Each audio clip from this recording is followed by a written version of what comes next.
بات ختم کرتے ہی وہ پیچھے ہٹی، کہیں تانیہ شایان کی حمایت میں اسے ایک تھپڑ اور نہ جڑ دے۔ تانیہ نے اسے گھورا مگر پھر کزن نظر انداز کرتے ہوئے پوچھا، ایک بات تو بتاؤ۔ پوچھو۔ صورتحال قابو میں دیکھ کر فائزہ اس کے برابر آ کھڑی ہوئی۔ شایان کس رشتے سے تمہارا کزن ہے؟ اصل میں میری ممی شایان کی مدر کی کزن ہے۔ اچھا، سر ہلاتے ہوئے تانیہ نے سامنے دیکھا تو اس کی نظر ڈنر سوٹ میں ملبوس شایان کے دراز قامت وجود پر پڑی۔ اسے فائزہ کو پکڑ کر جھنجھوڑ دیا۔ شایان آ گیا۔ شکر ہے، نہیں تو تم مجھے مار ڈالتی۔ بکو مت، تانیہ نے شایان کو دیکھتے ہوئے اسے ڈانٹا جو سیدھا انہیں کی طرف آ رہا تھا۔ کیا ہو رہا ہے؟ وہ پاس آ کر بولا۔ تمہارے آنے کی خوشی میں تانیہ میرا گلا دبانے والی ہے، فائزہ بے چارگی سے بولی۔ شایان نے اس کی شکل دیکھی پھر تانیہ کی، جس کے دونوں ہاتھ پیچھے سے فائزہ کے شانوں پر تھے۔ تانیہ نے بدک کر اپنے ہاتھ ہٹائے اور زور سے اسے دھکا دے کر بولی، دفع ہو جاؤ۔ ہاں، ہو رہی ہوں۔ ویسے بھی تم جیسے کبابوں کی ہڈی بننے میں اپنا ہی نقصان ہے۔ اور ہاں، جاتے جاتے وہ بولی، یہاں سے ہلنا مت، میں ممی کو لے کر آتی ہوں۔ وہ چلی گئی تو شایان نے مسکراہٹ دبا کر پوچھا، کیا تم واقعی اس کو مار رہی تھیں؟ بیکار کی باتیں مت کرو، تانیہ برا منا کر بولی۔ تمہیں نہیں پتا اسے ایکٹنگ کرنے کا کتنا شوق ہے؟ تانیہ، کچھ پل کی خاموشی کے بعد شایان نے اسے پکارا تو وہ سر اٹھا کر اسے دیکھنے لگی۔ ایک بات کہوں؟ کہو۔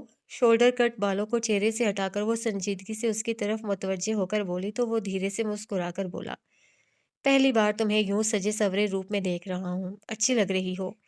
وہ پزل ہو گئی، واقعی وہ ہمیشہ بہت سادہ سی حلیے میں رہا کرتی تھی، اپنی طرف سے خاصی لاپرواہ، لیکن آج خلاف معمول ہلکی ایمبرائڈری کے شفون کے شلوار قمیض میں دوپٹہ کندھوں پر ڈالے ہلکے میک اپ کے ساتھ میچنگ جویلری پہنے کافی مختلف لگ رہی تھی۔ اور تو اور آج بال بھی بینڈ کی قید سے آزاد شانوں پر لہرا رہے تھے۔ شایان کے اس قدر ڈائریکٹ جملے پر حالانکہ وہ بس ایک پل کو ہی گڑبڑائی تھی، پھر بھی محظوظ سی ہنسی ہنس کر تانیہ نے خفگی سے اس کی سمت دیکھا۔ کیا یہی کہنا تھا؟ وہ فوراً بولی، نہیں کہنا تو کچھ اور ہے، پر سوچا تمہاری تھوڑی سی تعریف کر دوں۔ سنا ہے لڑکیوں کو اپنی تعریف بہت اچھی لگتی ہے، پھر ان سے جو بھی کہا جائے وہ فوراً مان جاتی ہیں۔ تم کیا منوانا چاہتے ہو؟ شایان کی بات سے قیاس لگا کر اس نے ابرو اچکا کر پوچھا۔ کچھ بھی کہنے سے پہلے وہ کچھ پل چپ رہا، جیسے الفاظ ترتیب دے رہا ہو، پھر دھیرے دھیرے بولنے لگا۔ تانیہ، میں نہیں جانتا میں نے کب اس طرح سے سوچنا شروع کیا، مگر یہ بات میرے دل میں بہت عرصے سے تھی، بس کبھی کہا نہیں۔ سوچا مناسب وقت آنے پر تم سے کہوں گا۔ کچھ لمحے خاموشی سے سرک گئے۔ وقت پتہ نہیں مناسب ہے یا نہیں، مگر میں اب اور انتظار نہیں کر سکتا۔ اپنی بات کے آخر میں اس نے تانیہ کی طرف دیکھا جو اسے یکٹک اسے ہی دیکھ رہی تھی۔ شایان کا گمبھیر لہجہ، سحر زدہ الفاظ اور آنکھوں کا والہانہ پن، تانیہ کو لگا شایان آج وہ سب کچھ کہہ دے گا جسے سننے کی خواہش 3 سال سے اس کے دل میں تھی۔ تانیہ، میں تم سے ایکسکیوز می پلیز۔